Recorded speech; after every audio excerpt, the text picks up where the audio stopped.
Hector Mansfield's weathered hands gripped the steering wheel of his old pickup truck as he turned onto the gravel driveway leading to his farmhouse. The sun hung high in the sky, unusual for his return from the farmer's market.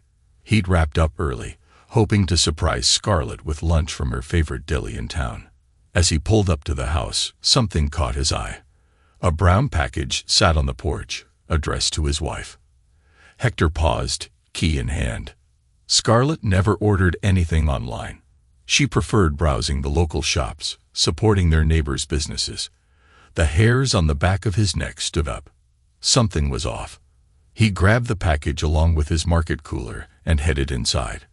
The house was quiet. Scarlett likely out running errands.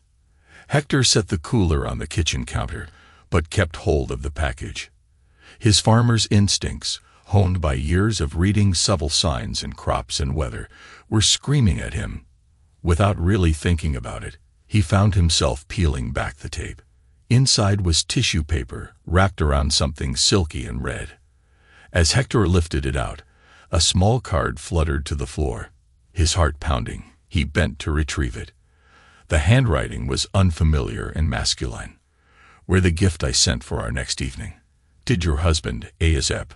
De." Hector's world tilted on its axis. The red fabric in his hand suddenly felt like it was burning his skin. He let it fall to the counter, revealing itself to be a lacy dress. The kind of dress Scarlett would never wear for him. His mind raced, thoughts crashing into each other like a hailstorm on a tin roof. How long had this been going on? Who was involved? Why hadn't he seen this coming? Hector's hand shook as he poured himself a glass of water, trying to steady his nerves. He needed to think, to plan. The sound of a car pulling into the driveway shattered his thoughts. Scarlett was home. In a panic, Hector shoved the dress and note back into the package, hiding it in the pantry. He grabbed a dish towel, wiping his sweaty palms as he heard the front door open. "Hector, you're home early," Scarlett called out, her voice carrying a hint of surprise and nervousness. "Yes, slow day at the market," he replied, amazed at how normal this voice sounded. "Thought I'd come home for lunch." Scarlett appeared in the kitchen doorway, her shoulder-length brown hair slightly windswept. She smiled, but it didn't quite reach her eyes. "That's nice, honey. I was just out running some errands." Hector nodded, watching her closely. She moved to the fridge, her back to him as she rummaged for something. That's when he heard it, the muffled sound of her phone vibrating in her pocket. Scarlett tensed for a moment before casually saying, "Oh, I should take this. It's probably about Sarah's birthday party next week." She stepped out onto the back porch, closing the door behind her. Hector moved closer, straining to hear. "Can't talk now." Scarlett's voice drifted through the door. "He's home early." "No, don't worry. I'll figure something out." "Yes, I got it. It's perfect. I know I can't wait either." Hector's fists clenched to the sides. The lies flowed so easily from her lips. How long had she been perfecting this act? As Scarlett's footsteps approached the door, Hector quickly moved back to the counter, pretending to unpack his market cooler. "Sorry about that," Scarlett said breezily as she re-entered. "You know how Sarah gets about planning these things." Hector nodded, not trusting himself to speak. His mind was already racing, formulating a plan. He wouldn't confront her. Not yet. First, he needed more information. He needed to know exactly what he was up against. "I'm actually not feeling great," he lied, matching her casualness. "Think I might lie down for a bit." Scarlett's brow furrowed with what looked like genuine concern. "Oh no. Do you want me to make you some soup?" "No thanks. I just need some rest." As he climbed the stairs to their bedroom, Hector's mind whirled with questions and plans. One thing was certain, nothing would ever be the same again. Hector lay on the bed, staring at the ceiling, his mind a tumultuous sea of emotions. Anger, betrayal, and a deep, gnawing pain fought for dominance. But beneath it all, a cold determination was taking root. He reached for his laptop, opening it with purpose. If Scarlett thought she could play him for a fool, she was in for a rude awakening. Hector might be just a simple farmer in her eyes, but he was far from foolish. His fingers flew across the keyboard as he delved into the depths of the internet, searching for any information he could find on this mysterious D. It didn't take long for him to stumble upon a likely candidate, Douglas Cunningham, a wealthy real estate developer known for his aggressive business tactics and playboy lifestyle. Hector's eyes narrowed as he scrolled through articles and social media posts. Douglas was everything Hector wasn't: rich, suave, and utterly ruthless. But as he dug deeper, a disturbing pattern began to emerge. Local forums were buzzing with rumors about Douglas's latest project, a massive development that threatened to swallow up several small farms in the area, Hector's farm included. The pieces began to fall into place, forming a picture that made Hector's blood run cold. This wasn't just about Scarlett's infidelity. This was about his land, his livelihood, his entire way of life. Hector leaned back, his mind racing. He needed more information, and he needed allies. Two names immediately sprang to mind: Tom Grayson and Lydia Chen. Tom had been Hector's best friend since childhood, and now served as the town's sheriff. If anyone could help him navigate the legal minefield he was about to enter, it was Tom. Lydia, on the other hand, was a fierce investigative journalist for the local paper. She had a nose for corruption and the tenacity of a bulldog when it came to exposing the truth. Hector reached for his phone, his fingers hovering over Tom's number. But before he could make the call, he heard Scarlett's footsteps on the stairs. Quickly, he closed the laptop and set it aside. A faint sound as the bedroom door creaked open. "Hector." Scarlett's voice was soft, tinged with what sounded like genuine concern. "Are you feeling any better?" He mumbled something noncommittal, keeping his eyes closed. He felt the bed dip as she sat beside him, her hand cool against his forehead. "You don't feel warm," she mused. "Maybe it's just stress. You've been working so hard lately." Hector fought to keep his breathing steady, resisting the urge to flinch away from her touch. How could she act so caring while betraying him behind his back? "I'm heading out to pick up some groceries," Scarlett continued. "Do you need anything?" "No," Hector managed, his voice rough. "I'm fine." He felt her hesitate for a moment before standing. "All right, get some rest. I'll be back soon." As soon as he heard the front door close and Scarlett's car pull out of the driveway, Hector was up and moving. He had work to do, and not much time to do it. First, he called Tom, keeping his voice low despite the empty house. "Tom, it's Hector. I need your help with something. Discreet. Can you meet me at the old fishing spot in an hour?" Next, he dialed Lydia's number. "Lydia, it's Hector Mansfield. I've got a story you might be interested in. It's about Douglas Cunningham and his new development project."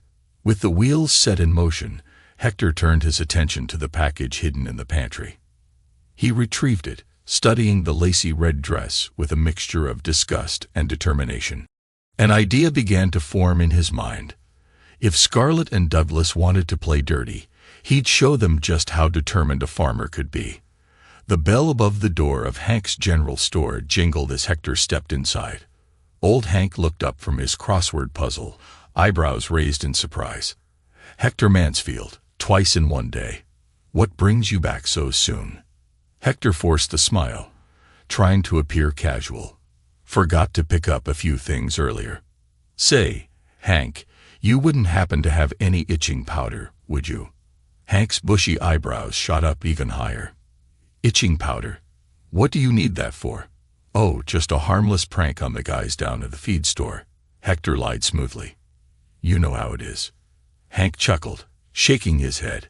"Never took you for the pranking type, Hector. But who am I to judge? It's in the back next to the fake dog poop and whoopee cushions." Hector nodded his thanks and made his way to the back of the store. As he grabbed the small container of itching powder, his eyes fell on a display of tiny GPS trackers, perfect for keeping track of keys, wallets, or other things. He added one to his basket, along with a small, discreet camera. At Hank's questioning look, Hector muttered something about wanting to catch the raccoons that had been raiding his compost pile. Back at home, Hector worked quickly and methodically. He carefully laced the red dress with itching powder, making sure to concentrate on the areas that would cause the most discomfort.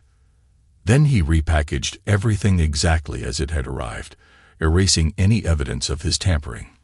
Next, he installed the GPS tracker in Scarlett's car, hiding it beneath the driver's seat where she'd never think to look. The camera went up near their driveway, angled to catch any comings and goings. As he worked, Hector's mind drifted back to his earlier meetings with Tom and Lydia. Tom had been skeptical at first, but the evidence Hector presented had quickly convinced him of the seriousness of the situation. They'd agreed to keep things quiet for now, gathering more information before making any moves. Lydia, on the other hand, had been practically eager to expose Douglas Cunningham's corrupt practices. She promised to dig into his business dealings and land acquisitions, looking for any sign of foul play. The sound of Scarlett's car pulling into the driveway snapped Hector back to the present. He quickly finished what he was doing and headed inside, his heart pounding with a mixture of anticipation and dread. Scarlett entered, arms laden with groceries. "Feeling any better?" she asked, her voice laced with what seemed like genuine concern. Hector nodded, forcing a smile. "Thanks. Here, let me help you with those." As they unpacked the groceries together, Hector casually mentioned, "Oh, a package came for you earlier. I put it by the front door." Scarlett's eyes widened slightly, a flicker of something, excitement, fear, passing across her face. "Oh, I wasn't expecting anything." Hector shrugged, turning away to hide the anger burning in his eyes. Must be a surprise then. Later that evening, as they sat watching TV, Hector noticed Scarlett eyeing the package nervously. He pretended not to notice, instead announcing, "By the way, I've been thinking about that new development project, the one Douglas Cunningham is working on." Scarlett's head snapped around, her eyes wide. "What about it?" "Well, I was thinking maybe we should consider their offer. Might be a good opportunity for us." The relief on Scarlett's face was palpable.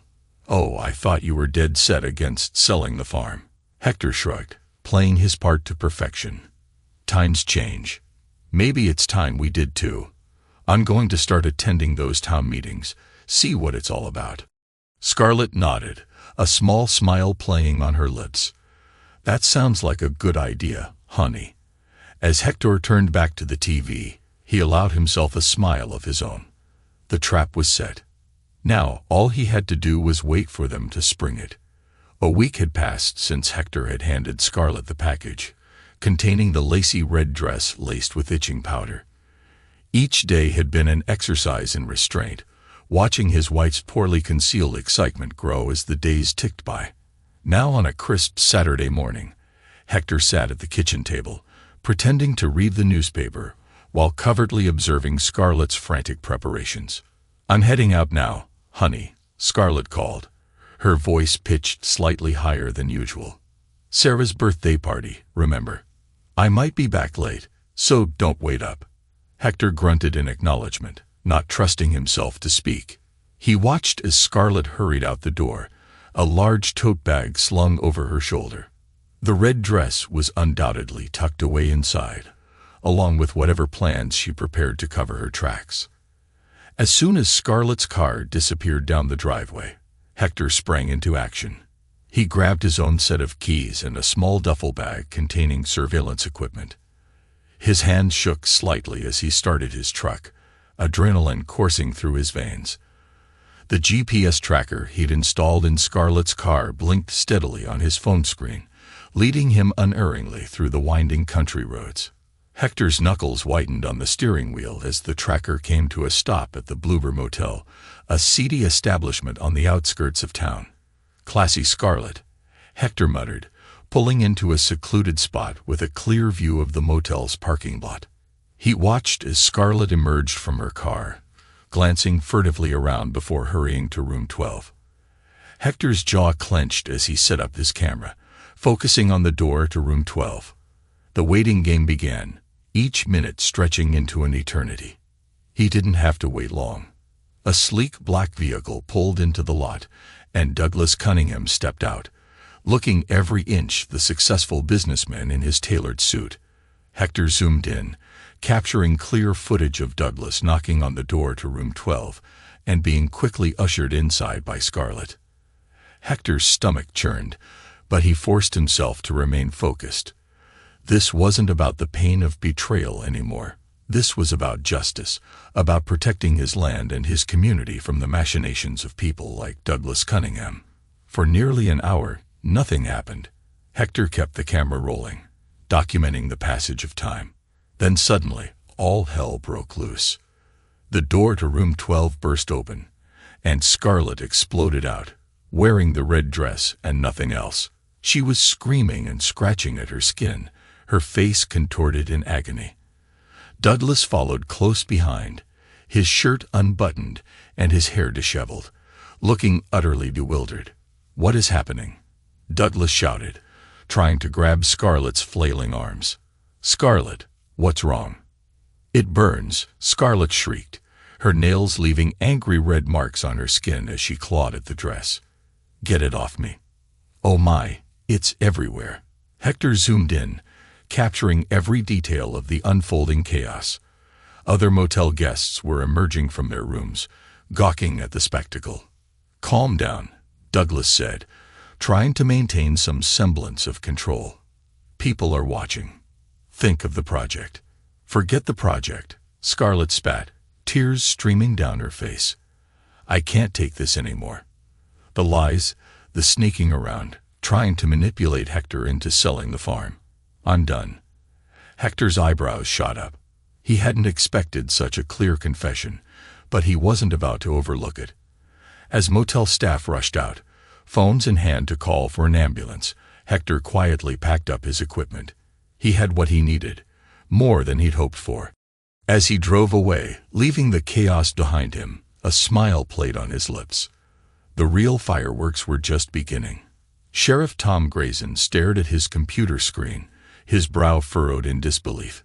The video footage Hector had anonymously sent him was damning, to say the least. He'd known Hector since they were kids, and while he'd initially been skeptical of his friend's claims, this evidence was impossible to ignore. "Goodness," Tom muttered, running a hand through his graying hair. He picked up his phone, dialing a familiar number. "Chief, we've got a situation. You're going to want to see this."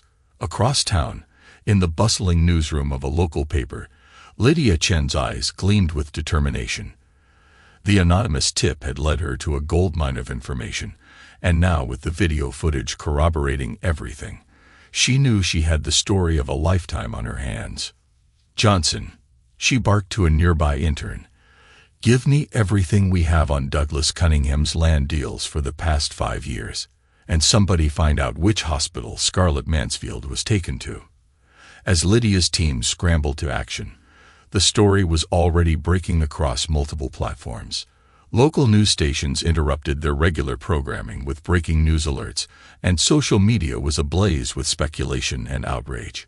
At Oakville General Hospital, Scarlett Mansfield lay in a bed, her skin still red and inflamed from her allergic reaction to the itching powder. A nurse had just confiscated her phone, but not before Scarlett had seen the notifications flooding in. Her affair was now public knowledge, splashed across every local news outlet. Scarlett closed her eyes, hot tears of shame and regret sliding down her cheeks. How had it all gone so wrong? She'd only wanted a little excitement, a taste of the glamorous life Douglas had promised. Now her marriage was in tatters, her reputation ruined, and the entire town knew her as someone who had betrayed her husband's legacy. Meanwhile, in his plush office overlooking the town, Douglas Cunningham was in full damage control mode. His phone hadn't stopped ringing since the story broke, and his lawyer was already drafting statements and exploring legal options. "I don't care what it takes," Douglas snarled into his phone. "Shut this down." As he hung up, his eyes fell on a framed photo on his desk. It showed him shaking hands with a mayor at a charity gala, both men grinning widely. Douglas's lip curled in disgust. He'd worked too hard, come too far. to let some backwater farmer and his cheating wife ruin everything. A plan began to form in his mind. The money couldn't make this go away. Maybe a little pressure on the right people could. His eyes narrowed as he picked up his phone again, scrolling through his contacts until he found the name he was looking for, Hector Mansfield. Across town, in the modest farmhouse that had become the eye of this growing storm, Hector sat at his kitchen table, a tumbler of whiskey in his hand. He'd known this moment would come and had planned for it meticulously, but the reality of it all was still overwhelming. The house phone rang, startling him out of his reverie. Hector stared at it for a moment, then slowly reached out to answer. "Mansfield residence," he said, his voice steady despite the turmoil in his gut. "Mr. Mansfield," a smooth, cultured voice replied, instantly recognizable as Douglas Cunningham. "I think it's time you and I had a chat. I have a proposition for you." Hector's grip tightened on the phone. This was it. The moment when all his planning, all his pain, would either pay off or crumble to dust. "I'm listening," Hector replied, his voice betraying nothing of the storm raging inside him.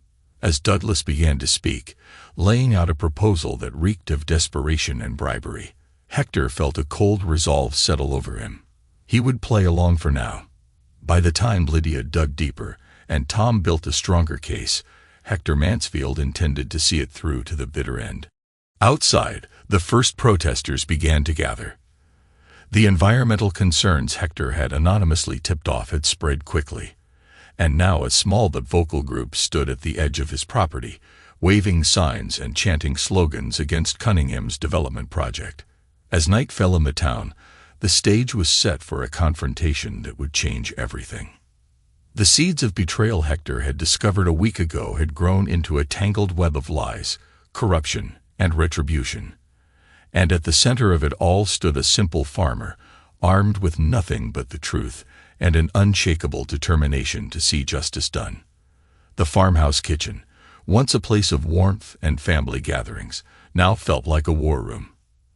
Hector sat at the table, surrounded by stacks of documents, his laptop open to multiple tabs of research. The past few days had been a whirlwind of activity, with each new revelation adding fuel to the fire that threatened to consume Douglas Cunningham's empire.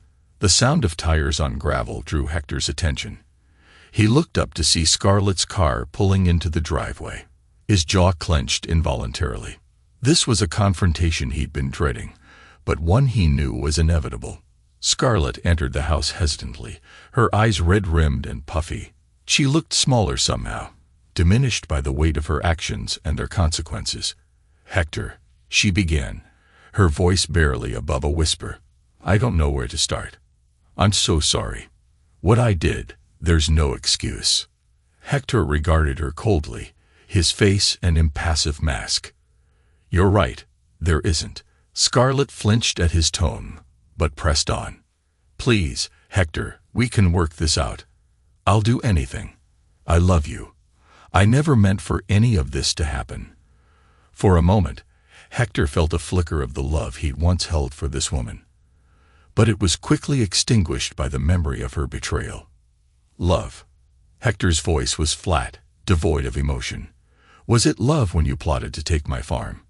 When you lied to my face day after day?" Scarlett's face crumpled. "It wasn't like that. Douglas, he manipulated me. He made promises, said he could give us a better life." "Us?" Hector laughed bitterly. "There is no us anymore, Scarlett." He reached into a drawer and pulled out a thick envelope, sliding it across the table to her. Scarlett's hand shook as she opened it. Her eyes widened as she realized what she was holding. "Divorce papers," she whispered, looking up at Hector in shock. Hector nodded. "I think it's best if you stay with your sister for a while. I'll let my lawyer contact you about the rest." Scarlett's plea for forgiveness dissolved into sobs, but Hector remained unmoved.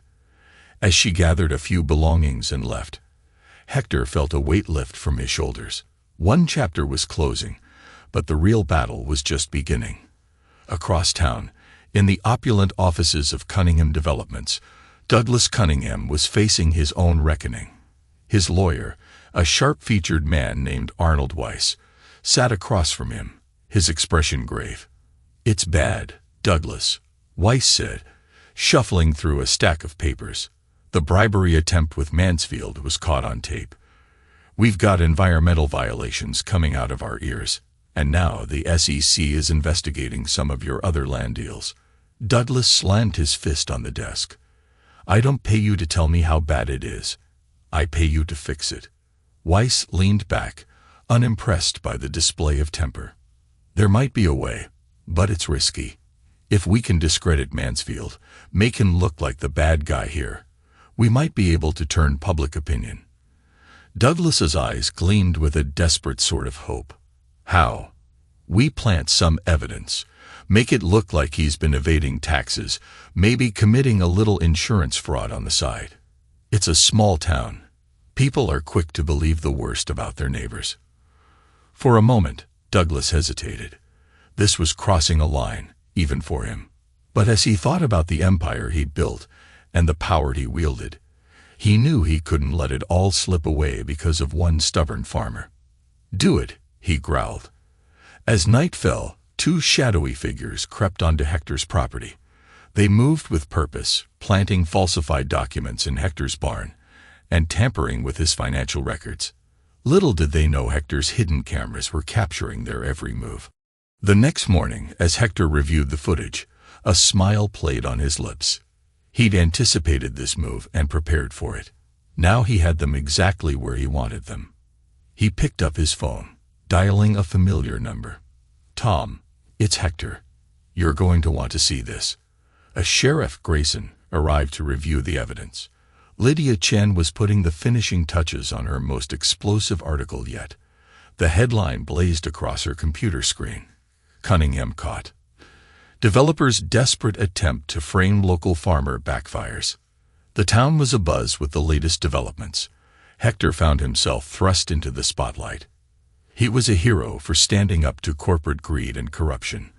But as he stood on his porch, watching the sun set over the fields his family had tended for generations, Hector felt no triumph. Only satisfaction that justice was finally being served. The battle was far from over, but Hector Mansfield was ready.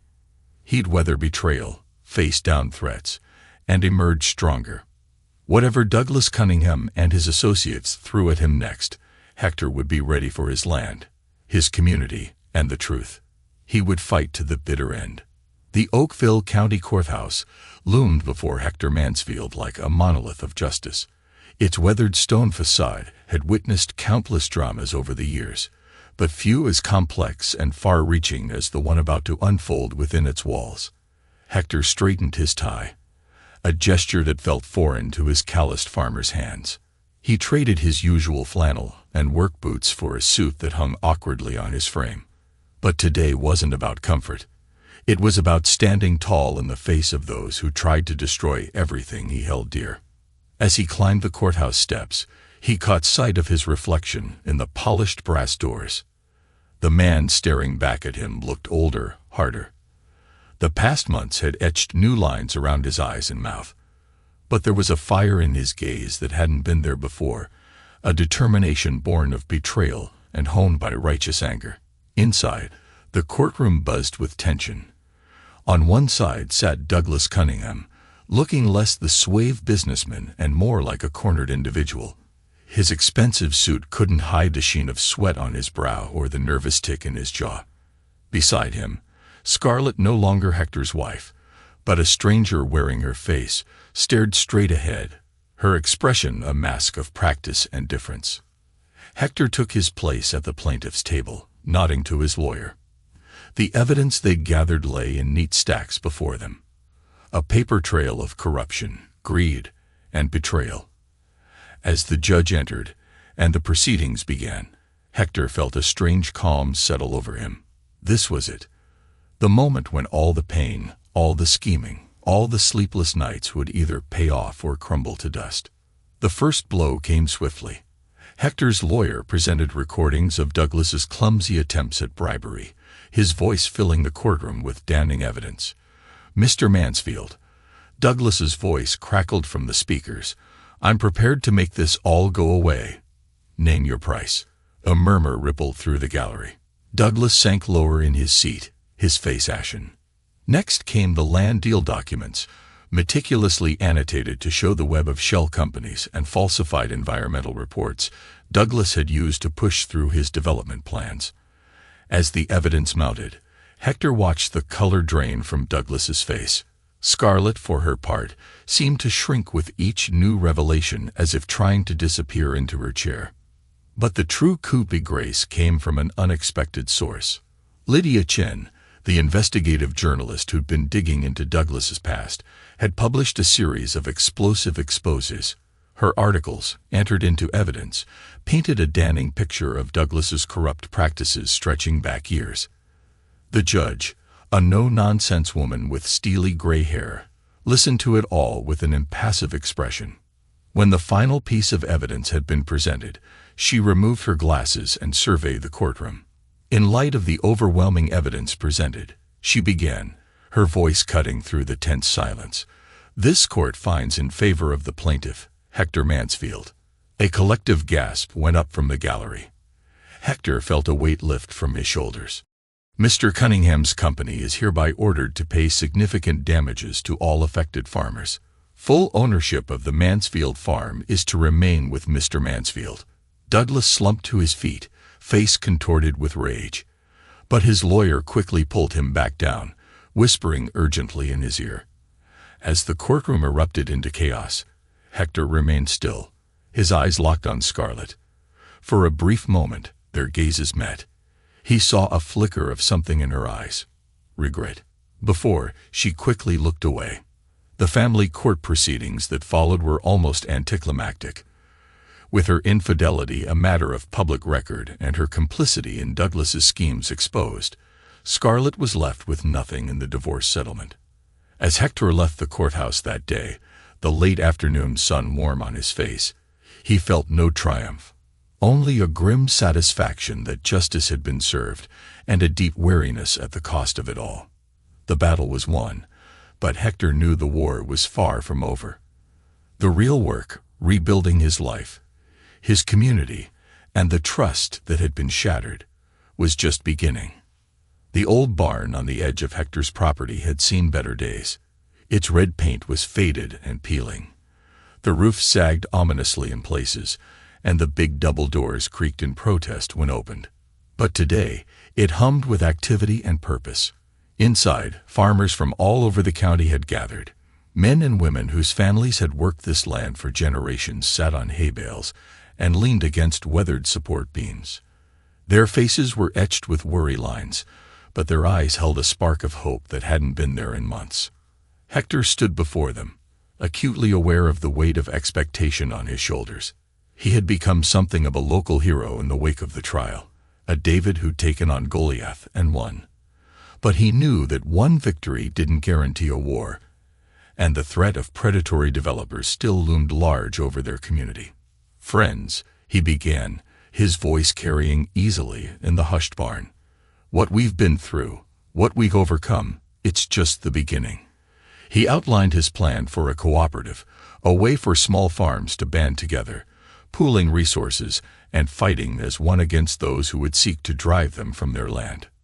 "We're stronger together," Hector said, his voice gaining strength. "Our families have tended this soil for generations. It's more than just land. It's our heritage, our legacy. And by God, we're going to protect it."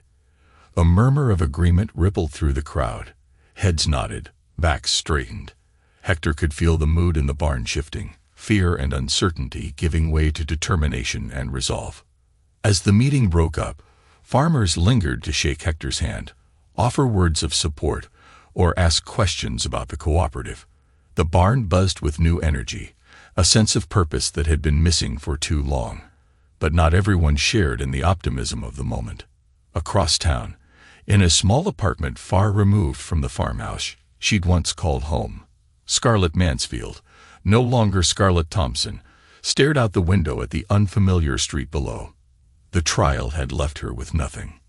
No home, no money, no friends. The town that had once embraced her now turned its collective back, whispers and pointed looks following her whenever she ventured out.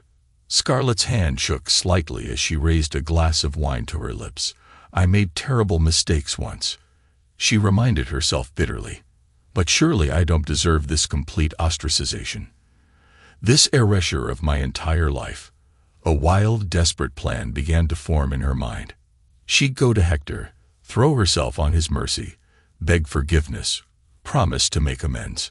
Surely there must be some spark of the love they'd once shared still burning in his heart.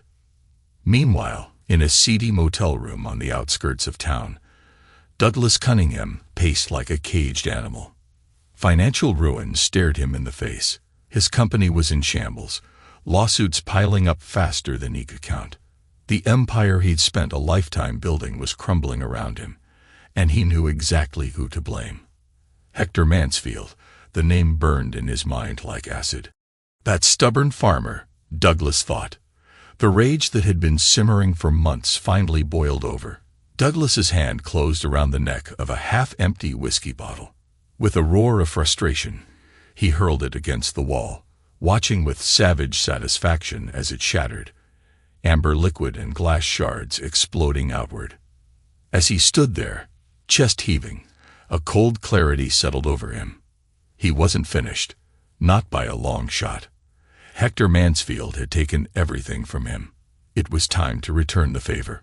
Back at the Mansfield farm, Hector stood on his porch, looking out over the fields that stretched to the horizon. The land that had nearly been stolen from him now felt more precious than ever. He didn't notice the figure approaching until she was halfway up the drive. Scarlett, even at a distance, he'd know that walk anywhere. Hector's jaw clenched. He'd known this moment would come eventually, but he hoped for more time. Time to steady himself against the flood of emotions her presence still stirred in him. As Scarlett drew closer, Hector could see the desperation in her eyes, the trembling of her lips as she prepared to speak. But before she could utter a word, he held up a hand, stopping her in her tracks. "Don't," he said, his voice low and firm.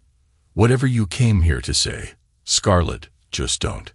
"Hector, please," she began, her voice breaking. "I know I made mistakes, but—" "Mistakes?" Hector's laugh was harsh, devoid of humor.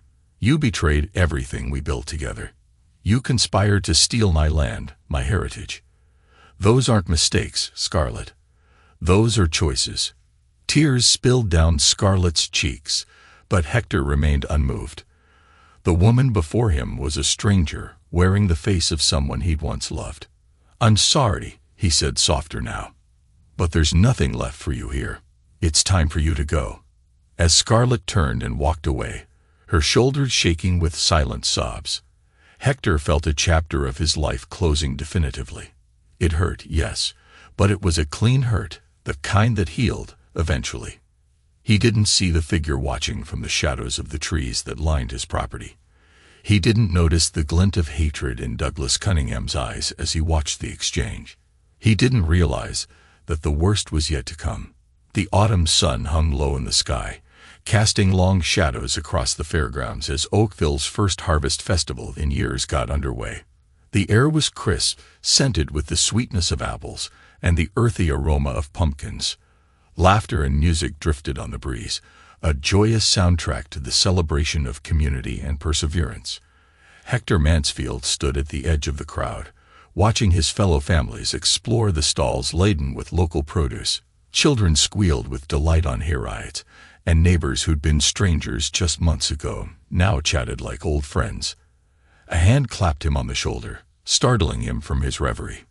Sheriff Tom Grayson grinned at him, a paper plate piled high with pie in his other hand. "Quite a turnout, huh?" Tom said, gesturing at the bustling fairgrounds. "You should be proud, Hector. None of this would have happened without you." Hector shrugged, uncomfortable with the praise. "I just did what anyone would have done." Tom's expression turned serious. "No, you didn't. You stood up when it would have been easier to give in. You fought for this community when most folks would have cut and run." Before Hector could respond, a hush fell over the crowd. The mayor, a portly man with a handlebar mustache, climbed onto a makeshift stage, tapping a microphone. "Ladies and gentlemen," the mayor's voice boomed out, If I could have your attention, please. It's my great honor to introduce the man who made all this possible. The man who reminded us what it means to stand together in the face of adversity. Please welcome Hector Mansfield." The crowd erupted in applause.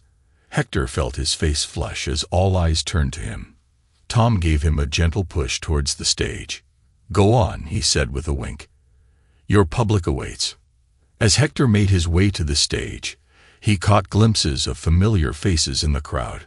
Lydia Chen, notepad in hand, gave him a thumbs up. The old-timers who'd initially scoffed at his cooperative now nodded in approval.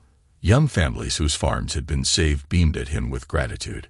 Standing at the microphone, looking out over the sea of faces, Hector felt a swell of emotion threaten to overwhelm him.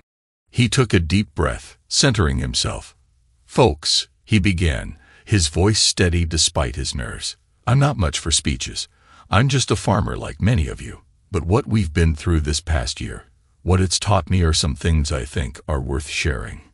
He paused, gathering his thoughts. "I've learned that integrity isn't just a word we throw around.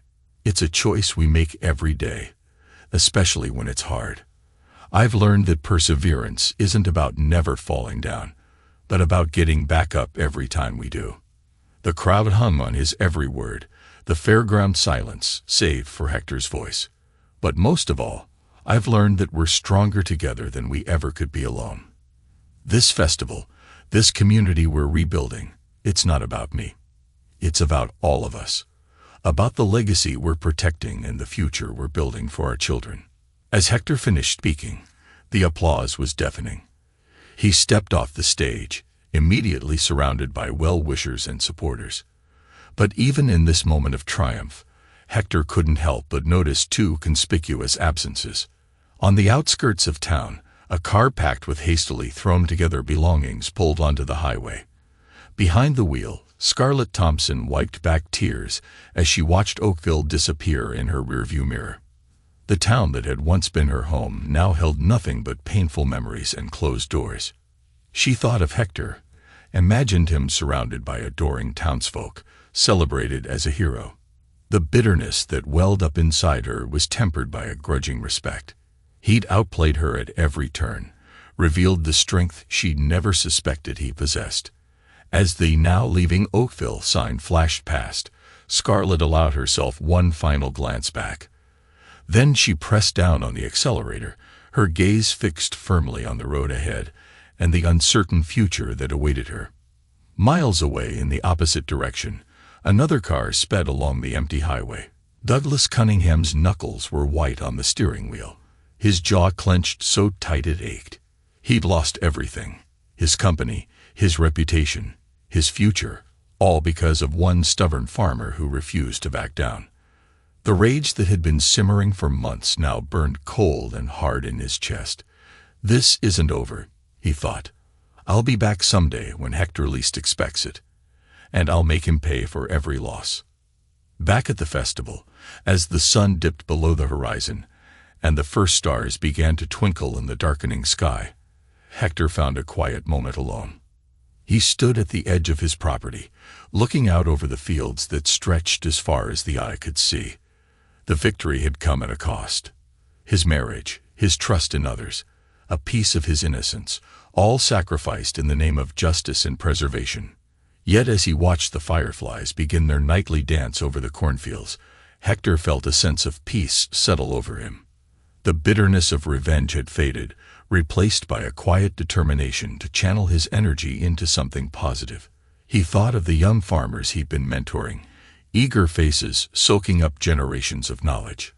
He thought of the cooperative, growing stronger every day, a bulwark against future threats to their way of life. And for the first time in months, Hector allowed himself to think of the future, not just in terms of crops and seasons, but in terms of his own life.